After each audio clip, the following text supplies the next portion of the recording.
On the news, more Nigerians recover from COVID-19 as the country prepares for lockdown to contain further spread of the virus. Police IG sets up panel to probe Akure explosion. And dozens killed as Taliban attack Afghan forces on Sunday night.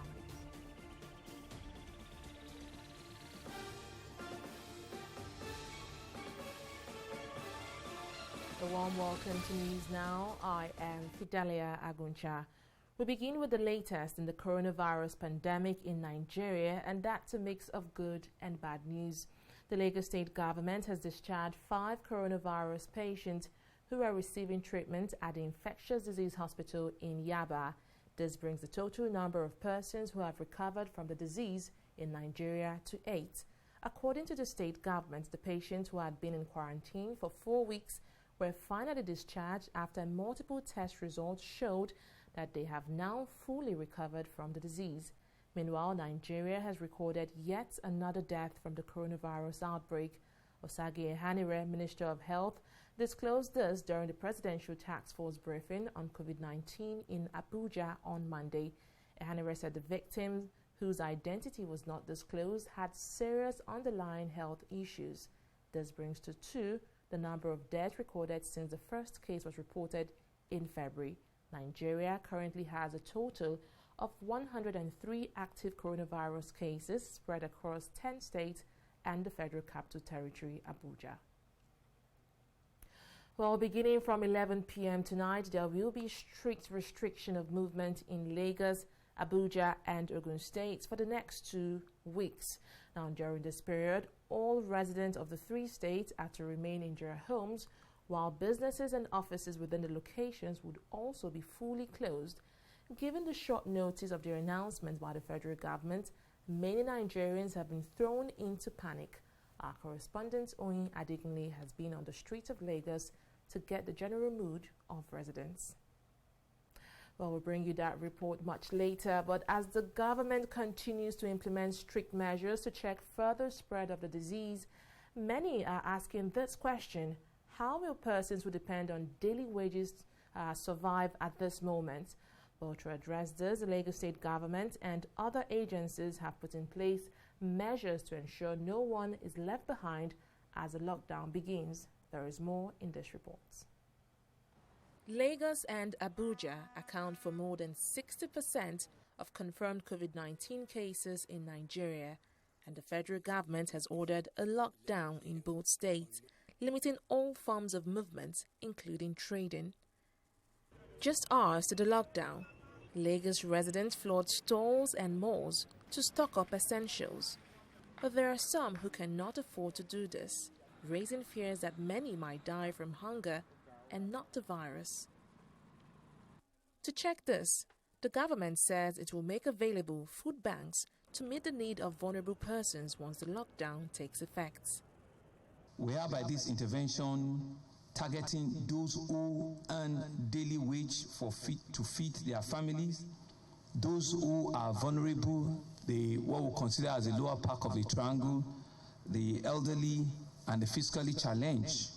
So at the first instance, we're targeting a food bank for about 200,000 families, 200,000 households. An household will consist of a father, a mother, and 4 children. And so we're providing stable foods such as rice, beans, gari, bread, pepper, water, in a full package to each and every of these households that we're identifying. Also taking giant strides to ensure its members are well catered for during this period is the National Union of Road Transport Workers in Lagos. The body has been providing drivers with food items while also slashing dues imposed on them. The drivers have been complaining that they would have nothing to eat if they stay at home. That is why I have decided to share rice and noodles to them. We cannot afford them to work when the government said they shouldn't work. So we make sure the dues go down. During the 14-day lockdown, the government says it will intensify efforts to trace contacts of infected persons as it projects that community transmission of the virus may surge. This 110-bed space isolation center is one way the Lagos government is preparing for any such surprise. Here is, like I said, they will have an ICU section, we'll have a regular bed isolation center, we'll have we'll have pharmacy department, we'll have doctors' lounge, doctors' quarters, everything you can imagine of an international standard is here. We're going through a time in which the level of the pandemic is unprecedented. So we cannot be over-prepared. In fact, the whole idea and the whole sentiment is you need to wrap up preparedness to over 200-300 level. While major markets will be closed during the lockdown, the Lagos government says neighborhood markets will be launched in schools across the state, where basic food items will be made available at affordable prices to residents. Fidelia Aguncha, TV360, Lagos. Well, the Minister of State for Federal Capital Territory, Ramatsu Tijani Aliu, says the government is doing everything possible to provide succor for Abuja residents during the 2-week shutdown imposed by the president. She gave the assurance while inspecting the fumigation of Wuse Market and the National Mosque in Abuja. She noted that though the fumigation will disrupt buying and selling for some time, it is for the protection of lives. Eventually we might get there. But for what you and I have seen in Wuse Market today, they exhibited a bit of courage. They did well, but let's keep watching. We might just leave some few central markets, where people will pick stock. And eventually, too, we know the federal government is coming with palliative measures, food, so there will be centers where we'll be able to do. FCT is also trying to stock across the federal capital territory. So, God willing, we'll be ready, because if you say people should stay at home and you encourage them to come to a particular center to pick, it will still be chaotic. So the arrangement is not going to be the massive, show we are going to see.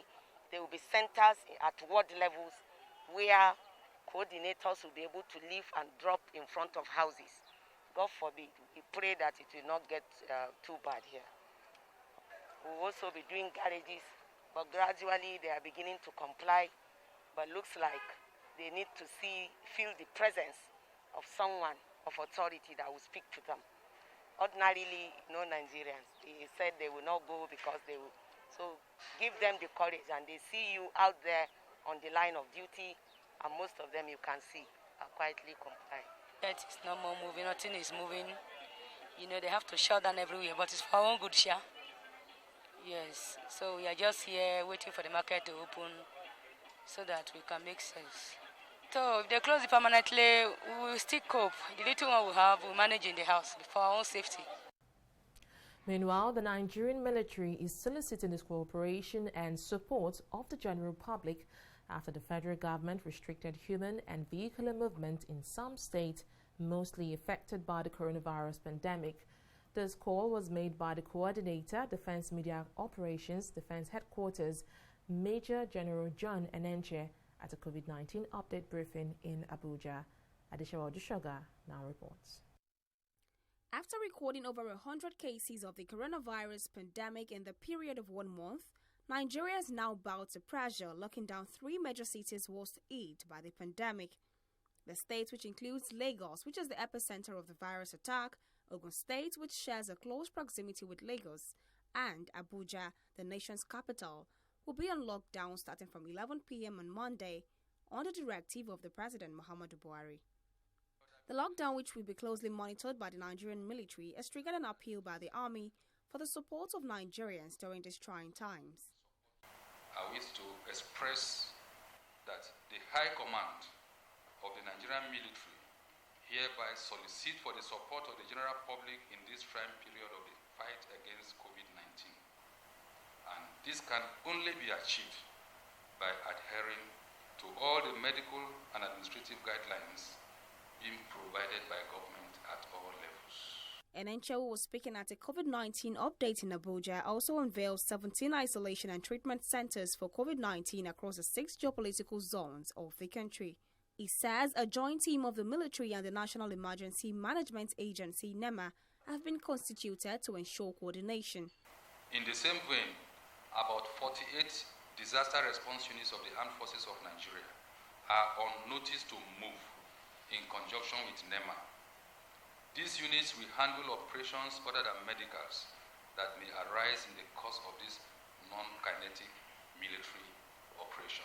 The Army officer also regrettably confirmed the case of COVID-19 in the military, which, according to him, places question marks on rumors circulating in the media space. One of our colleagues that came from a tour of duty visit or something abroad, and when he came back, he didn't know such a thing was wrong with him, but started feeling the symptoms, the signs and symptoms. Was admitted in one of our hospitals, and when the symptoms, began to manifest, particularly the fever and others, and the doctors, contacted the appropriate quarters, and his test sample was taken, and it was positive. So he was moved to Babalada, and he has been responding appropriately to treatment. In a lockdown that is expected to last for 14 days, Nigerians have murmured the effects of the directive on their businesses and livelihood. But the Nigerian military have expressed confidence the lockdown in the major cities, others hit by the COVID-19 virus, is one sure way to containing the spread across the nation. Adeshawa Odushoga, TV360, Abuja. Still on matters arising from the coronavirus pandemic, lawmakers in the upper legislative chamber say they will be donating 50% of their salaries from March to support efforts made towards containing the outbreak. In a statement on Monday, Godiya Akwashiki, Senate spokesperson, said the monthly contribution would be sustained until the country is declared free of COVID-19. He maintained that the Senate is ready to do whatever it takes to ensure that Nigeria is rid of the disease. Meanwhile, billionaire businessman Mike Adenuga has announced a donation of 1.5 billion naira towards the initiative to combat the outbreak of the coronavirus in Nigeria. The amount, which is the highest individual donation so far in the country, is broken into two: an initial 1 billion naira to the Central Bank of Nigeria for the Nigerian Private Sector Coalition Against COVID-19 and 500 million naira to the Lagos State Government. The donations came through the Mike Adenuga Foundation. Top business tycoons and even banks in the country have also made contributions towards addressing the coronavirus pandemic. While the Comptroller General of the Nigeria Immigration Service, Muhammad Babandede, has tested positive for the coronavirus, immigration spokesperson Sunday James said Babandede went into self-isolation when he returned from the UK and took a test which came back positive. Also, the Chief Medical Director, University College Hospital, Ibadan, Jesse Otegbayo, has tested positive for the coronavirus. He said in a statement on Monday, 23rd March, they commenced a 12-man quarterly board meeting which was meant to last 5 days in the hospital. He adds that they observed social distancing and other precautionary measures for COVID-19 as much as possible, but he began to show symptoms of the virus and has tested positive. Well, we'll now move to Oyin Adekunle for that report on how Nigerians are reacting to the impending lockdown. Take a listen. President Muhammadu Buhari did not mince words as he reeled out the new measures aimed at containing the spread of COVID-19 in Nigeria. With over 100 confirmed cases of the coronavirus, many believed a lockdown was imminent, especially in a place like Lagos, the epicenter, which has recorded over 60 cases. The next 2 weeks will certainly be a survival of the fittest, and few hours to the lockdown, Lagosians are up and about trying to stock up essentials for the mandatory 2-week holiday. But there are really two sides to the coin. The parking lots of supermarkets are filled with long queues of shoppers trying to get in before the shelves go empty. I have to spend like 1 hour, 30 minutes on the queue just to get in. A lot of people are doing panic buying. They are buying things just to keep because they don't know how long this is going to last. The government has given us 14 days But even at the expiration of those terms, I mean, after the 14 days, we don't even know, if they're still going to add more. Well, it's unfortunate, but we're here, so we have to prepare. It's going to affect me personally. Well, I'm a makeup artist, so events people go for have been closed, so my source of income is sort of shortened right now. So we're just praying that everything is cleared out within at least a month or 2 weeks, so we can go back to our everyday lives. On the other hand, this panic buying does not apply to the average Lagosian on the streets who feeds from hand to mouth. For this category of people, this is really not the best of times. There's no preparation because there's no money. When you have money at hand, you prepare. But as at the moment, there's no money. Everybody is running head-to-head to look for money. These 14 days that is coming now, that they ask us to stay at home, many people will be hungry. Many people will be looking for food here and there. What is the plan of the government? I'm a transporter. My only source of livelihood is my boss to move about and make money for the family. How do they want me to cope?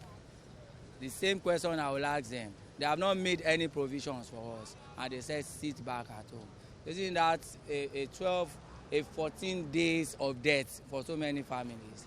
Because if you don't eat, I wonder how you are going to survive. Let the government do something better. Already the economy is not very good, and in other developed countries I knew they made provisions and they were preparing the citizens for whatever would be coming. But here in Lagos, at least, I don't know, some people are hoping that something will come up. Public health consultant Dr. Tuyi Mebawodu supports the idea of a lockdown, but thinks the government should have been more considerate in order to avoid creating more problems. The lockdown does not prevent anybody from having, say, stroke or having, convulsion. Now, what do you have for them? Because rather, the lockdown will exacerbate or increase the risk of anybody having cardiovascular problem and cardiovascular disease. Hypertension is probably going to get worse. They need drug supply. So you don't then wait for them, because if you lock them down, they just have to come to where the pharmacy is, where they can buy the drug. They still have to, maybe they have their clinics to attend in different hospitals, they cannot come because they are locked down. So how do you deal with those things? Dr. Mebawodu also advised the government on ways to cushion the effect of the lockdown. Food supply at the level of streets or wards, as the case may be, using your local government or political structure or even NGOs to do that. You may have a truck that will dispense food at intervals. Maybe every 2 days you go right there, people can buy at a discounted price, or even they can buy water, they can buy food, they can buy gas supply. That must be there. If it is not there, when those things finishes, what do you want people to do? And then, of course, we find a lot of people that are on the street that, make money on a daily basis to eat. You must be able to factor something in for them in that regard. The lockdown is a tough but necessary decision aimed at identifying, tracing and isolating all individuals that have come into contact with infected persons. In addition, the Lagos state government has also begun the fumigation of public spaces to curtail a further spread of the coronavirus. Oyin Adekunle, TV360, Lagos. And a look at the coronavirus pandemic outside Nigeria. Zimbabwean authorities on Monday began enforcing a 3-week lockdown in its fight against the spread of the coronavirus after the disease left 1 person dead and infected 6 others in the country. President Emerson Mnangagwa declared a 21-day total lockdown from Monday, curtailing movement within the country, shutting most shops and suspending flights in and out of Zimbabwe. Meanwhile, more than 700,000 cases of the novel coronavirus have been officially declared around the world. According to an AFP tally, there have been at least 715,204 cases, including 33,568 fatalities in 183 countries and territories. The International Olympic Committee, IOC, says the Tokyo Olympics will now take place between July 23rd and August 8, 2020. The IOC confirmed the news on Monday, which followed a meeting of the Tokyo 2020 Organizing Committee. A statement from the IOC also confirmed the new dates for the Paralympic Games, which will now take place between August 24th to September 5th. A decision to postpone the Olympic and Paralympic Games was taken last week by the IOC and the Japanese government due to threat posed by the coronavirus pandemic. Well, we'll take a break here and return with more news stories. Don't go away.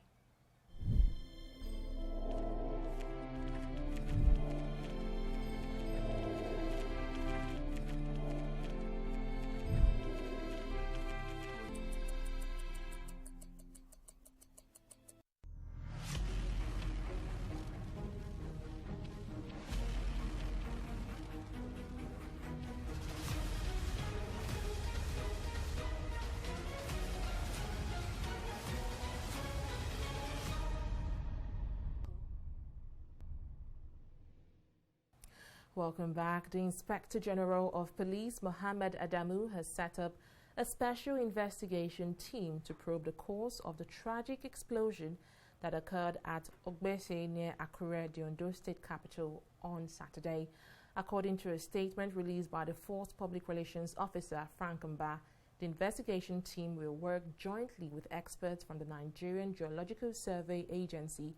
The investigation team is headed by the Commissioner of Police in charge of the Explosive Ordnance Disposal Unit Force headquarters in Abuja, and that's Maikudi Shehu. Mba urged citizens, especially those living around the scene of the incident, to avoid the area so as not to tamper with the ongoing investigations. The blast, which occurred on Saturday morning, was reportedly caused by exploding dynamite, which destroyed over 50 houses and injured over 20 persons, including some police officers who were accompanying the dynamite to Edo State. Troops of Operation Lafia Adole have killed Abu Usaman, a top commander of the Boko Haram sect, and other members of the terrorist group. The acting director of Defense Media Operations, Brigadier General Bernard Oyuku, revealed this in a statement on Monday. Oyuku explained that troops of Operation Lafia Adole had decimated some key Boko Haram insurgents during a special clearance operation at Goji in Damboa local government area of Borno State on March 22nd. He said Usama had earlier sustained fatal gunshot wounds in the firefight that ensued during the encounter before his foot soldiers hurriedly evacuated and withdrew him. He added that troops seized a gun truck and various arms and ammunition during the operation. We'll take a break here and return with business stories. Don't go away.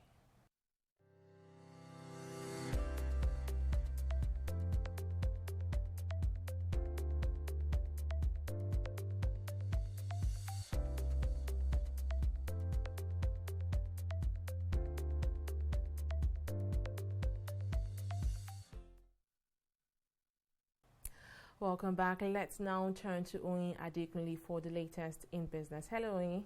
Thank you, Fidelia. Stock market review, actually, with the new restriction order on Lagos, Ogun, and the FCT, the NSE says it will remain, or it will sustain its remote trading activities at normal hours and days. But that detail may have come in a bit late for investors who traded largely today with bearish sentiments. The all-share index depreciated by 2.43% for the first time since remote trading commenced last week amid uncertainty, which of course is caused by increasing cases of COVID-19 in Nigeria. Market cap also dropped to 11.1 trillion naira, and that's compared to 11.3 trillion naira recorded in previous session. But leading the day's losers is telecommunications giant MTN Nigeria, with a price drop of 10 naira from 100 naira to 90 kobo per share today, followed by Zenith Bank shedding some of its previous gains as well. Tables also flipped for Guarantee Trust Bank, which made significant gains last week, but sadly started the week lower with 55 kobo decline. Same for International Breweries, also experiencing a reversal of its share price. Meanwhile, leading the pack of 11 gainers on the pack of 11 gainers on the floor of the market today with a 14 naira 40 kobo rise is Mobile. It also trailed by Cadbury with 60 kobo price increase. Of course, Berger Paints as well as Africa Prudential also rose by 60 kobo. Africa Prudential made a good show on the floor of the market as well. And small cap stocks traded the most today, and the impact is seen on the market summary. Over 466 million shares traded in 3,659 deals, and the sum of that came up to 1.9 billion naira. Moving on now to foreign markets. In London, FTSE managed to eke out some gains, closing at 0.97% higher. Good day as well for Dow Jones, while Nikkei tumbled on fears of Tokyo coronavirus lockdown. And that's it from here. Fidelia, it's back to you. Well, thank you, Oyin, for that update. Let's now move to the foreign scene. About 24 Afghan police and pro-government fighters have died when Taliban insurgents attacked them late on Sunday. Taka Provincial Police spokesperson Khalil Asir said the insurgent killed at least 6 soldiers, 13 policemen, and pro-government militiamen at several outposts near a police headquarters building in northern Taka province in one of the incidents. Also, the Taliban attacked an army outpost in southern Zabul province on Sunday night, killing at least 6 soldiers. The Defense Ministry said 4 people were also wounded when a sticky bomb went off in Kabul city on Monday morning. The latest bloodshed comes during a diplomatic effort to kickstart talks between the Afghan government and the Taliban. Nigeria Olympic Committee media officer Femi Adetola has assured athletes that have qualified for the Tokyo Olympics that their slots are intact. Adetola further assured that they will represent the country when the major event eventually takes place.